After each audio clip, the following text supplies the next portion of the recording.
I just want to kill you. Let him go. That's not going to happen. The story opens with a scene of many cars, revealing a special DEA team on a raid. We meet Tony, a DEA officer, and his partner, Ivan. These two are close friends. Ivan tells Tony he's about to be a father, which delights Tony, who also dreams of fatherhood. Tony expresses his joy, promising to be the happiest person on the day Ivan's child is born. They arrive at the drug house they're raiding. Tony tells Ivan to stay in the car while he goes inside with the rest of the team. Tony's team enters, quickly subduing everyone. They immediately send anyone they suspect to the police station and slowly move deeper into the house. They find a man, a major drug dealer with his accountant, in the middle of a transaction. Tony apprehends them. Just then, the dealer's bodyguard emerges, remarkably calm, showing no signs of being caught off guard. As Tony begins to round everyone up, the bodyguard suddenly attacks, snatching a gun and firing indiscriminately. Downstairs, Ivan's wife calls. As he steps out of the car to talk, he turns and faces the bodyguard. Before Ivan can react, the bodyguard shoots him and flees. Tony rushes out to find Ivan's body. Devastated, Tony breaks down. Ivan was his best friend, and he never even got to see his child's face. Meanwhile, we see an old man, Nick, lying in a small boat. As he reaches the shore, a man named Francis, Nick's friend, greets him. Francis tells Nick the government wants to work with him again. Nick was once a killer and an exceptional sniper who always aided the government, and Francis says they need him once more. Nick declines, explaining he retired long ago and is past his prime.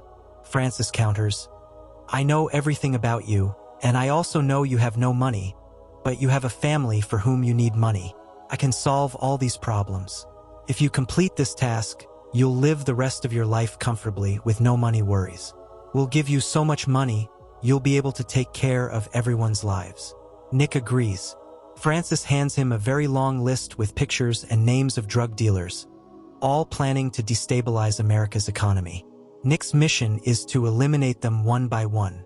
Nick agrees.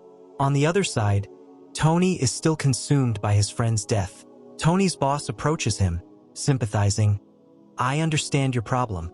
Take a few days off, go home, rest.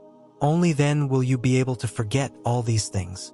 Tony refuses, insisting, "No, I'm absolutely fine. Only by working in the office will I be able to get rid of all these thoughts." Just then, Ivan's wife arrives, embraces Tony, weeping, and implores him, "Never let the one who killed my husband live." They then go to interrogate the captured drug dealer. Tony's boss asks him, "Who supplied you all the drugs?" The dealer replies, "You can't even imagine who that man is. He's bigger than all of us, and he has a massive plan.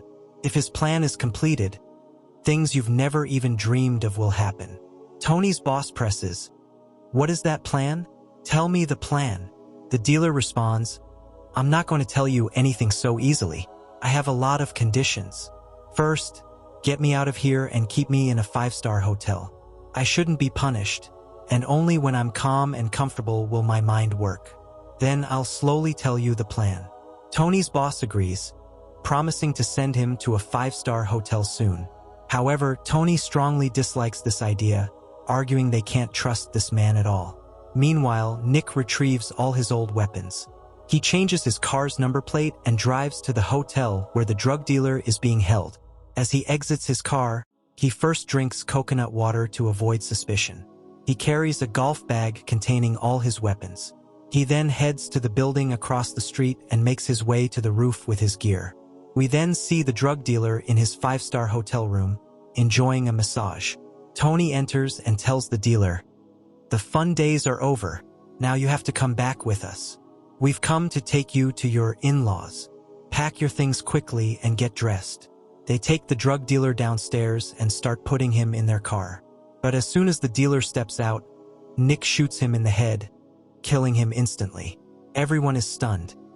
No one anticipated this, and no one understands where the bullet came from. Tony, however, realizes the shot came from the building across the street. He immediately starts running towards it. Nick emerges with his equipment and leaves, unnoticed. No one suspects Nick because he's an old man. Tony's troubles continue to mount. He meets his boss, lamenting, "All our leads are slowly disappearing." They decide they must now keep an eye on the man who was with the dealer, the accountant.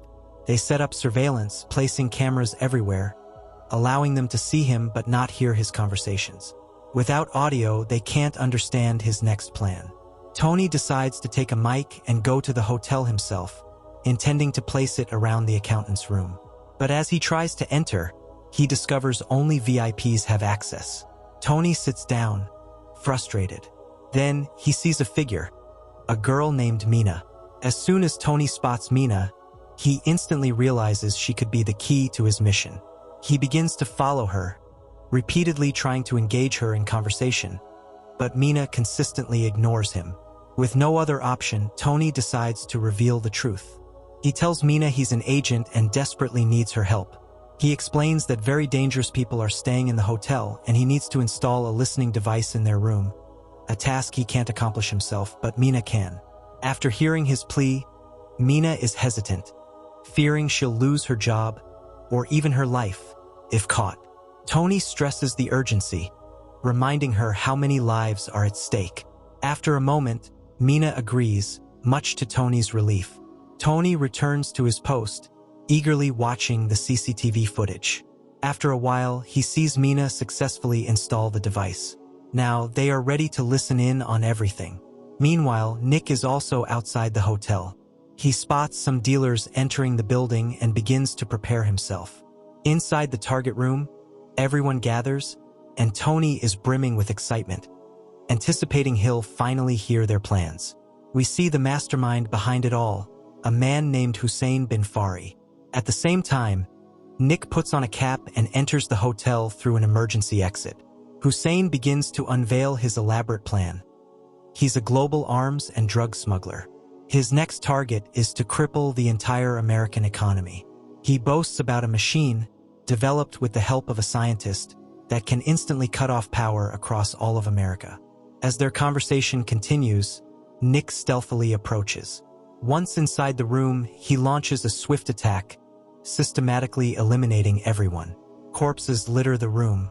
Tony, witnessing the chaos on his monitor, immediately starts running towards the hotel.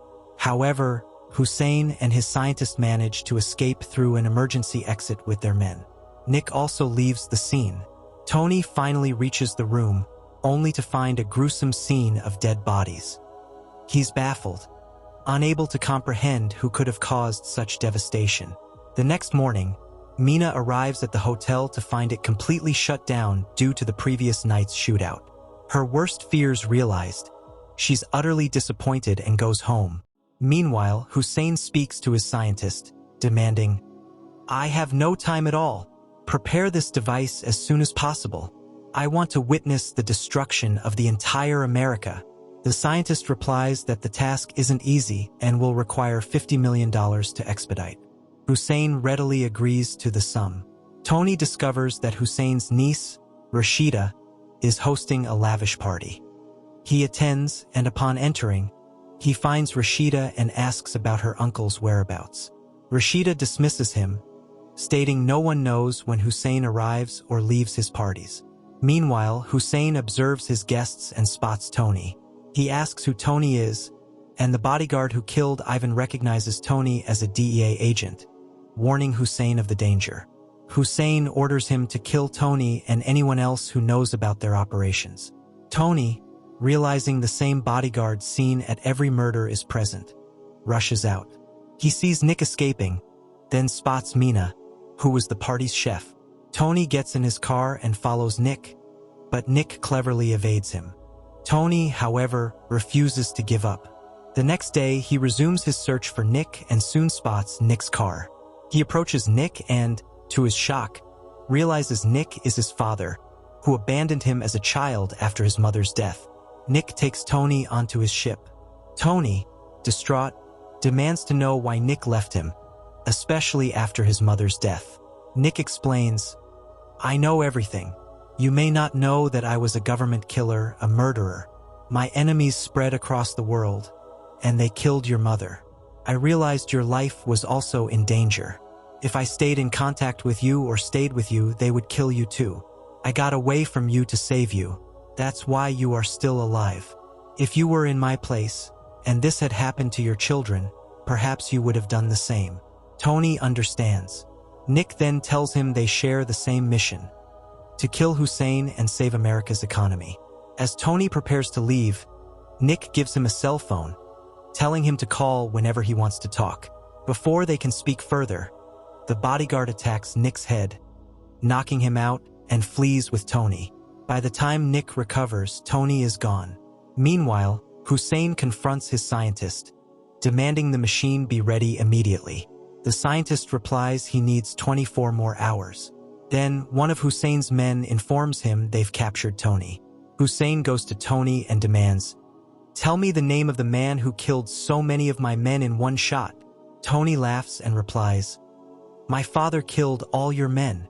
Hussein, believing Tony is joking, orders him tortured to extract the truth. On the other side, Nick regains consciousness.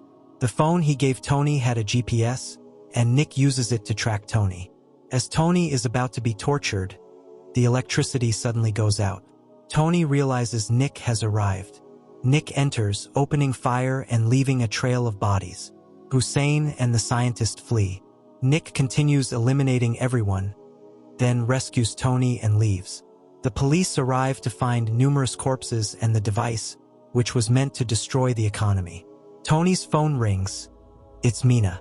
As Tony answers, he hears the bodyguard's voice, who threatens, "If you want to see this girl alive, come to the location I told you." Tony agrees to save Mina and starts to leave, but Nick stops him, warning, "Don't be crazy. They want this.